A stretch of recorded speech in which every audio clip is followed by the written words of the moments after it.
ভারতের প্রধানমন্ত্রী নরেন্দ্র মোদী ৮ বছর বয়সে আরএসএস নামে সংগঠনে যোগ দেয় স্বেচ্ছাসেবক হিসেবে এবং সেই সংগঠনে সামরিক প্রশিক্ষণ নেয়। আরএসএস বা রাষ্ট্রীয় সেবক সংঘ বিজেপির ফাদার অর্গানাইজেশন। বিজেপি আরএসএস এর পলিটিক্যাল উইং। আরএসএস এর মিলিট্যান্টরা সামরিক প্রশিক্ষণ নেয় লক্ষ লক্ষ সংখ্যায় সারা ভারত জুড়ে। তারা বিশেষ পোশাক পরে, কুচকাওয়াজ করে, বন্দুক চালায়, লাঠি খেলে। তাদের সমস্ত রীতি আচার সামরিক বাহিনীর মতো।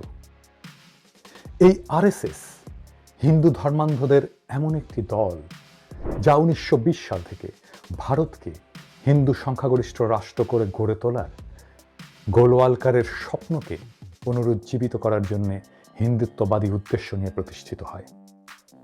হেনরিক হিমলারের আর্য স্বপ্নের মতোই মোদী অমিত শাহ ভারতকে শুদ্ধ হিন্দু রাষ্ট্র হিসেবে তৈরি করতে চায়।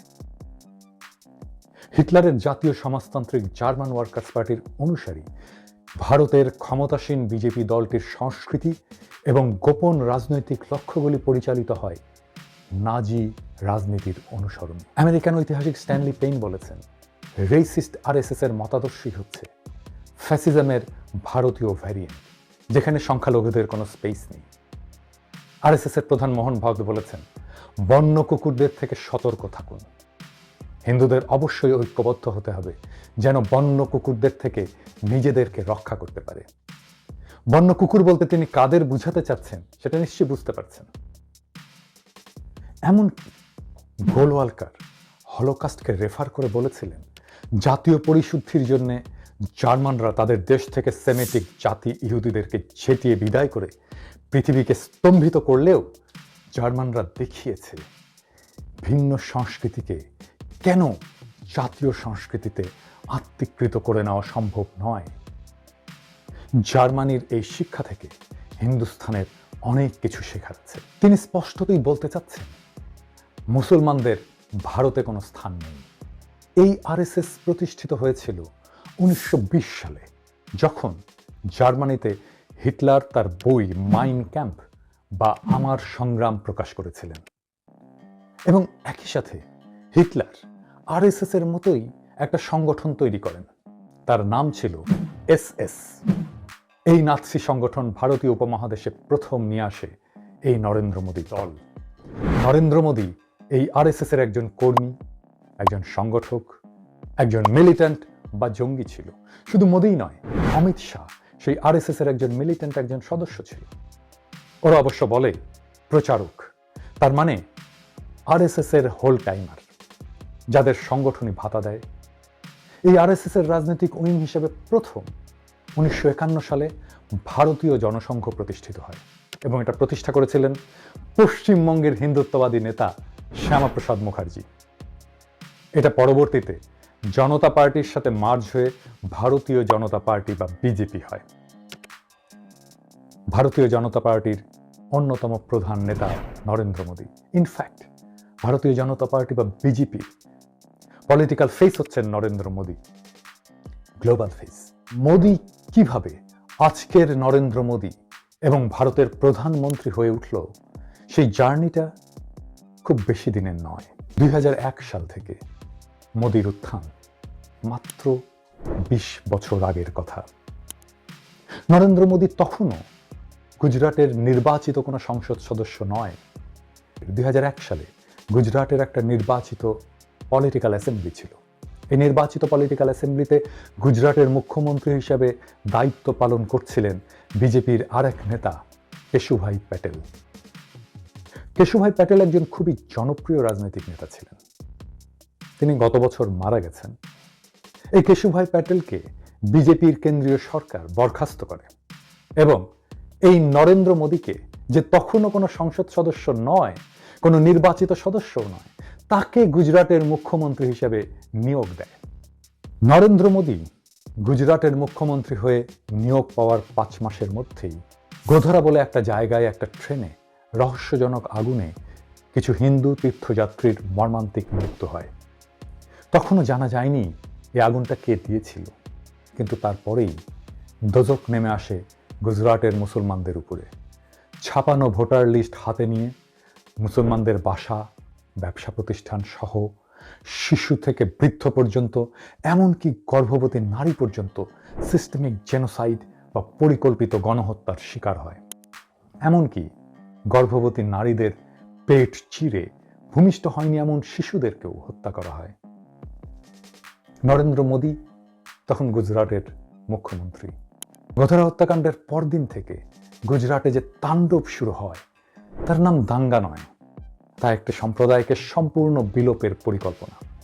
এই পরিকল্পনার অংশীদার যেমন রাস্তার খুনিরা, তেমন একইভাবে নরেন্দ্র মোদীর সরকার। যে হত্যাকাণ্ড ফেব্রুয়ারি মাসে শুরু হয় তার অন্তত 6 মাস আগে সারা গুজরাটে আনুষ্ঠানিকভাবে বজরং দল একটা ত্রিশূল দীক্ষার আয়োজন করে। তাতে নানান ধরনের অস্ত্র ও অস্ত্র শিক্ষা হিন্দু যুবকদের দেওয়া হয়।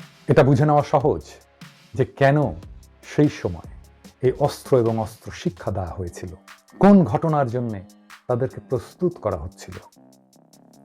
ভারতের ইতিহাসে কলঙ্কজনক এই অধ্যায়টি নিয়ে মুখ খুলেছেন সে সময়ে গুজরাটে মোতায়েন করা সেনাবাহিনীর ডিভিশন কমান্ডার, যিনি জনপ্রিয় মুম্বাইয়ের অভিনেতা নাসিরুদ্দিন শাহের ভাই জমিরুদ্দিন শাহ। জমিরুদ্দিন শাহ পরে ভারতীয় সেনাবাহিনীর উপপ্রধান হয়েছিলেন।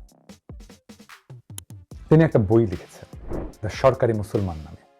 তার বইতে তিনি বর্ণনা করেছেন কিভাবে দাঙ্গা বিধ্বস্ত গুজরাটে পৌঁছানোর পরেও তার বাহিনীকে বসিয়ে রাখা হয়েছিল। পুরো রাজ্য জুড়ে তখন চলছে ভয়াবহ দাঙ্গা, কিন্তু সেখানে পৌঁছানো সেনাবাহিনীকে পুরো একটা দিনের বেশি সময় হাত গুটিয়ে বসে থাকতে হয়েছিল। জমিরুদ্দিন শাহ তিনি তার বইয়ে লিখছেন, আমাকে আশ্বাস দেওয়া হয়েছিল গুজরাটে পৌঁছানোর পর বাহিনীকে গাড়ি, magistrate, police escort, communication system সহ শহরের নকশা দেওয়া হবে, কিন্তু পৌঁছে দেখলাম ওসব কিছুই নেই। ভারতের উপরাষ্ট্রপতি হামিদ আনসারি তিনি বলেছেন বিএসএফ এবং আধা সামরিক বাহিনীর বহু কোম্পানিকে সেভাবে কাজেই লাগানো হয়নি। এমনকি হিংসায় উস্কানি দিতে মহিলাদেরকেও দাঙ্গায় সামিল করা হয়েছিল। ভারতের সাবেক এই উপরাষ্ট্রপতি আরও বলেছেন, ভারতের কোনো রাজ্যে এই ধরনের দাঙ্গা পরিস্থিতি সৃষ্টি হলে, আভ্যন্তরীণ অস্থিরতা তৈরি হলে কেন্দ্রের উচিত সংবিধানের 355 ধারা প্রয়োগ করা। এটা অনেক জায়গাতেই করা হয়েছিল, কিন্তু গুজরাটে সেটাও করা হয়নি। হামলাকারীরা পুরো গুজরাট জুড়ে মুসলিম সম্প্রদায়ের লোকজনকে চিহ্নিত করে তাদের উপরে হামলার জন্য জাফরান পোশাক এবং খাকি শর্টস, যা হিন্দু জাতীয়তাবাদী আরএসএস এর আনুষ্ঠানিক ইউনিফর্ম, সেটা পরে বিভিন্ন ধরনের অস্ত্র বহন করে হামলাকারীরা সংলগ্ন হিন্দু ভবনগুলি অক্ষত রেখে মুসলিমদের মালিকানাধীন ভবনগুলিতেই বেছে বেছে হামলা করে। এই হামলা থেকে বাঁচতে আক্রান্তরা পুলিশকে বহুবার ফোন করেছে, তবুও পুলিশ তাদের জানিয়েছিল যে আপনাদের বাঁচানোর কোনো আদেশ আমাদের নেই। কিছু ক্ষেত্রে পুলিশ মুসলমানদের উপরে গুলি চালিয়েছিল যারা তাদের আত্মরক্ষার চেষ্টা করছিল। কমপক্ষে 250 শতাধিক বালিকা এবং মহিলাদের দলবদ্ধভাবে ধর্ষণ করা হয়েছিল। এমনকি তারপরে তাদেরকে বাঁচতেও দেওয়া হয়নি, পুড়িয়ে হত্যা করা হয়েছিল। বাচ্চাদের জোর করে পেট্রোল খাওয়ানো হয় এবং তারপরে তাদের শরীরে আগুন ধরিয়ে দেওয়া হয়। গর্ভবতী মহিলাদের আগুনে পোড়ানো হয়েছিল এবং পরে তাদের পেট থেকে তাদের অনাগত সন্তানের পোড়া দেহ দেখা যাচ্ছিল। ওই ঘটনায় নিহতদের মধ্যে ছিলেন প্রখ্যাত মুসলিম রাজনীতিবিদ এবং ওই এলাকার তৎকালীন কংগ্রেস পার্টির এমপি এহসান জাফরি। তার স্ত্রী জাকিয়া জাফরির চোখের সামনে এহসান জাফরিকে খুন করা হয়েছিল এবং তার মৃতদেহ আগুনে নিক্ষেপ করা হয়েছিল। মিসেস জাফরি বলেছিলেন তার স্বামী নরেন্দ্র মোদীর কাছে সাহায্য চেয়েও পাননি। নরেন্দ্র মোদী ওই ঘটনার জন্য, ওই গণহত্যার জন্য একবারের জন্যও ক্ষমা চাননি। এই জেনোসাইড নিয়ে তিনি দুঃখিত কিনা সে প্রশ্নে মোদী রয়টার্সকে বলেছিল, একটা কুকুরও যদি আমার গাড়ির সামনে পড়ে মারা যায় তবে আমি তার জন্য ব্যথিত হব। কি নির্মম কথা। সেই সময় গুজরাটের পুলিশের ডিজি ছিলেন আরবিসি কুমার। তিনি বলেছেন নরেন্দ্র মোদী নিজে পুলিশকে ইল্লিগাল আনকনস্টিটিউশনাল অর্ডার দিয়েছেন সেই সময়। মুম্বাইয়ের প্রাক্তন পুলিশ প্রধান গুজরাটের অনুসন্ধানী দলের সদস্য হিসেবে তদন্ত করে টাইমস অফ ইন্ডিয়ার একটা বিশেষ নিবন্ধে 2002 সালের 24শে এপ্রিল তিনি লিখেছেন, রাজ্য সরকার হত্যালীলার নীরব দর্শকই শুধু ছিল না, তারা এই ঘটনা ঘটতে দিয়েছে। তারা দাঙ্গাকারীদের প্ররোচিত করেছে, উৎসাহ দিয়েছে এবং ধ্বংসলীলায় অংশ নিয়েছে। পুলিশ তাদের চাপের কাছে আত্মসমর্পণ করেছে। শুধু তাই নয়, এই নরেন্দ্র মোদী সেই দাঙ্গার সময়ে পুলিশকে যে ইনস্ট্রাকশন দিয়েছিল তা সেই সময়ের পুলিশের ডিআইজি সঞ্জীব ভাট আদালতে সাক্ষ্য দিয়ে বলেছেন। তিনি বলেছেন, যখন মুসলমানদের উপরে আক্রমণ হচ্ছিল, নরেন্দ্র মোদী পুলিশকে বলেছে, হিন্দুদের এই ক্ষোভকে উদ্গীরিত হতে দাও। এটা মোদী শুধু সঞ্জীব ভাটকেই বলেনি, এটা মিটিংয়ে সকল পুলিশের প্রতি তার নির্দেশ ছিল। এই কথাটাই কনফার্ম করেছে মোদীর ক্যাবিনেটের সেই সময়ের স্বরাষ্ট্রমন্ত্রী হরেন পান্ডিয়া। তিনিও একজন বিজেপির নেতা। হরেন পান্ডিয়া এটা বলেছেন আদালতে পাবলিক শুনানিতে। কিন্তু এরপরে হরেন পান্ডিয়ার কপালে কি ঘটেছিল জানেন? হরেন পান্ডিয়াকে নিষ্ঠুরভাবে খুন হতে হয়। কে তাকে খুন করে তা আর জানা যায়নি। গুজরাটের গণহত্যার কয়েক মাস পরে গুজরাটের নির্বাচন হয়। সেই নির্বাচনে মুসলমানদের রক্তের সিঁড়ি মারিয়ে মোদী গুজরাটের মুখ্যমন্ত্রী নির্বাচিত হন।